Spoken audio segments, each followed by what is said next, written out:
सबरी माता की कथा। बात भगवान राम के जन्म से पहले की है, जब भील आदिवासी कबीले के मुखिया अज के घर बेटी पैदा हुई थी। उसका एक नाम श्रमड़ा और दूसरा नाम सबरी रखा गया। सबरी की माँ इंदुमती उसे खूब प्यार करती थी। बचपन से ही सबरी पशु पक्षियों की भाषा समझकर उनसे बातें करती और जब सबरी की माँ उसे देखती तो कुछ समझ नहीं पाती।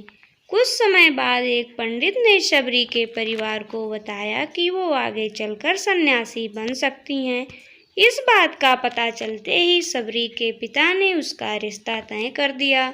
जैसे ही शादी का दिन नज़दीक आया, सबरी के घर वालों ने खूब सारी बकरियां और अन्य जानवर घर के पास लाकर बांध दिए। एक दिन सबरी की माँ जब उसके बाल बना रही थी तो उसने माँ से पूछा, इतने सारे जानवर हमारे घर क्यों लाए गए हैं? माँ ने जवाब दिया, बेटी तुम्हारा विवाह होने वाला है, इसलिए हम लोगों ने इसका इंतजाम बलि के लिए किया है। तुम्हारी शादी के दिन ही बलि प्रथा होगी और फिर इनसे स्वादिष्ट भोजन बनाकर सबको परोसा जाएगा। यह सब सुनकर सबरी दुखी हो गई। काफी देर तक सबरी ने उन जानवरों को आजाद कराने के बारे में सोचा। सोचते सोचते सबरी के मन में हुआ कि अगर ये जानवर यहाँ नहीं होंगे तो इनकी बलि रुक सकती है। ऐसा नहीं हुआ तो मेरे घर से कहीं चले जाने पर ही यह बलि रुकेगी। जब मैं ही नहीं रहूंगी तब ना विवाह होगा और ना ही बलि प्रथा।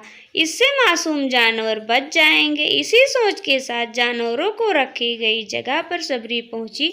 उसने सोचा कि उन्हें खोल देती हूँ, लेकिन वो ऐसा नहीं कर पाई। उसके बाद सबरी जंगल की तरफ भागने लगी। भागते भागते सबरी ऋषि मुख पर्वत पर पहुंच गई। वहाँ करीब 10,000 ऋषि रहा करते थे। सबरी को लगा कि वो भी इसी जंगल में किसी तरह ऋषि मुनियों की सेवा करके अपना जीवन जी लेंगी। वो चुपचाप उसी जंगल के एक हिस्से में किसी तरह से रहने लगी। सबरी रोजाना ऋषि मुनियों की झोपड़ी के आगे झाड़ू लगाती और हवन के लिए लकड़ियाँ भी लाकर रख देती। ऋषि मुनियों को समझ नहीं आ रहा था कि जंगल में उनके काम कौन अपने आप हो कर रहा है। एक दिन सबरी को किसी ऋषि ने देख लिया। उसे देखते ही उसका परिचय पूछा। जैसे ही सबरी ने बताया कि वो भील आदिवासी परिवार से संबंध रखती हैं तो उसे ऋषियों ने खूब डांट लगाई।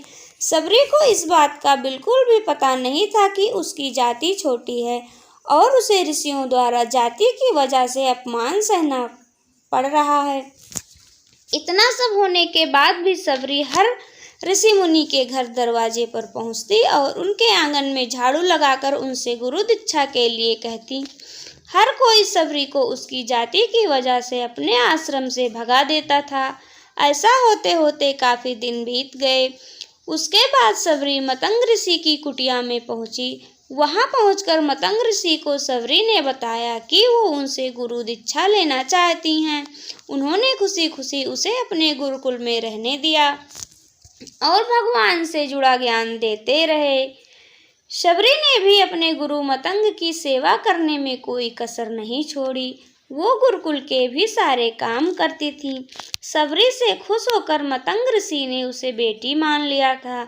समय के साथ मतंग ऋषि का शरीर बूढ़ा हो गया। उन्होंने एक दिन सबरी को अपने पास बुलाया और कहा, बेटी मैं देह त्यागना चाह रहा हूँ। बहुत साल हो गए इस शरीर में रहते रहते।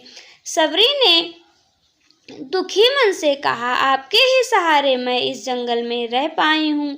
आप ही चले जाएंगे तो मैं जीकर क्या करूँगी? आप अपने संग मुझे भी ले जाइए, मैं भी देह त्याग दूंगी।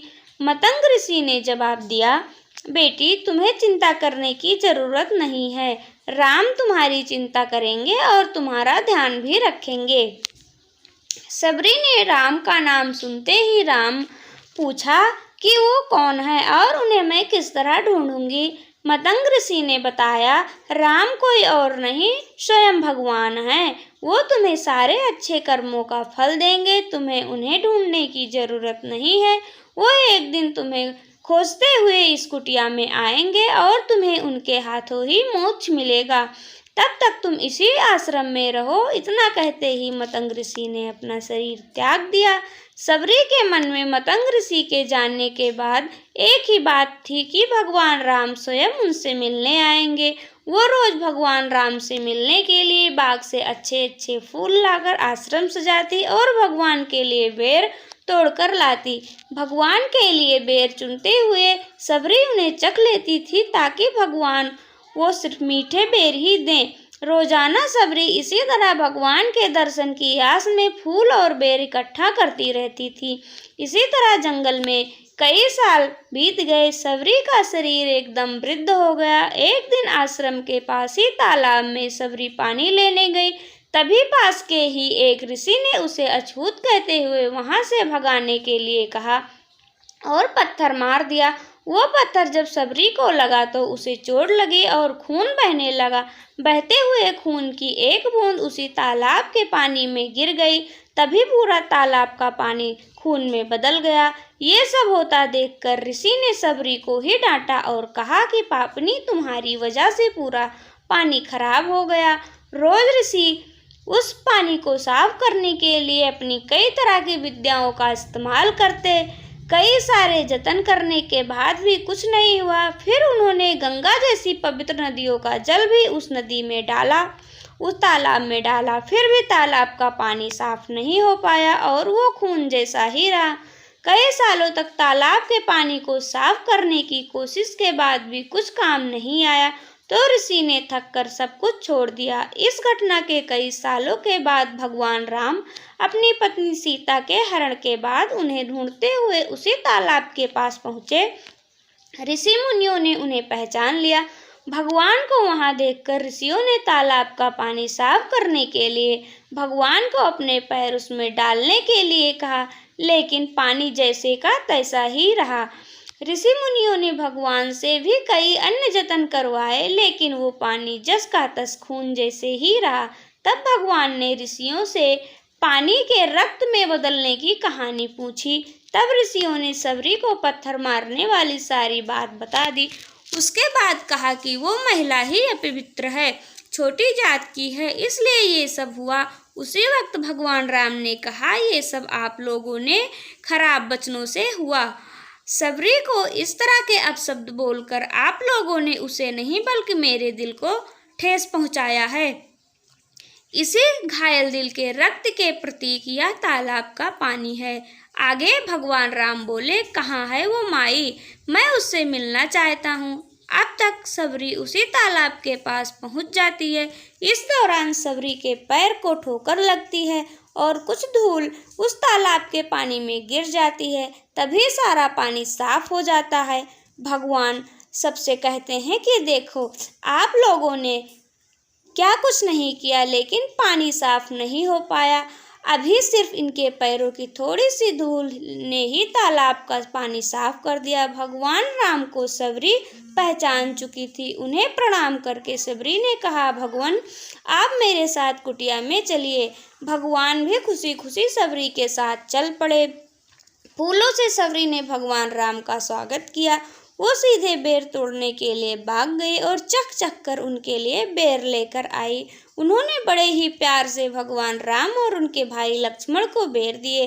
राम भगवान ने उतने ही प्यार से उन बेरों को खाना शुरू किया। तभी बेर देखकर मुंह बनाते हुए लक्ष्मण भैया ने कहा, भैया ये बेर जूठे हैं, इन्हें आप कैसे खा सकते हैं? भगवान ने जवाब दिया, लक्ष्मण ये जूठे नहीं हैं बल्कि बहुत ही मीठे हैं। सबरी माई हम सबके लिए बहुत प्यार से तोड़ कर लाई हैं। इतना कहकर भगवान राम प्यार से उन बेरों को खाने लगे। भगवान ने जाते हुए सबरी माई से कहा, आप मुझसे जो चाहो वो मांग सकती हो। सबरी ने उन्हें कहा, मतंग ऋषि के कहने पर मैं आज तक सिर्फ आपके दर्शन के लिए ही जा रही थी। अब आप मुझे मोक्ष प्रदान कीजिए। अब मैं अपना शरीर आपके सामने ही त्यागूंगी। उसी वक्त सबरी ने अपना शरीर त्याग दिया। भगवान राम ने अपने हाथों से उनका अंतिम संस्कार किया और सीता माँ की खोज में आगे बढ़ गए। इस तरह से ऋषि मतंग की बात सच साबित हुई और सबरी को भगवान राम के दर्शन भी हुए। तभी से भगवान राम की सबरी के राम भी कहे जाने लगे। कहानी से ये सीख मिलती है कि अगर सच्ची श्रद्धा हो तो भगवान के दर्शन जरूर होते हैं। जय श्री राम, जय जय श्री राम, जय जय श्री राम।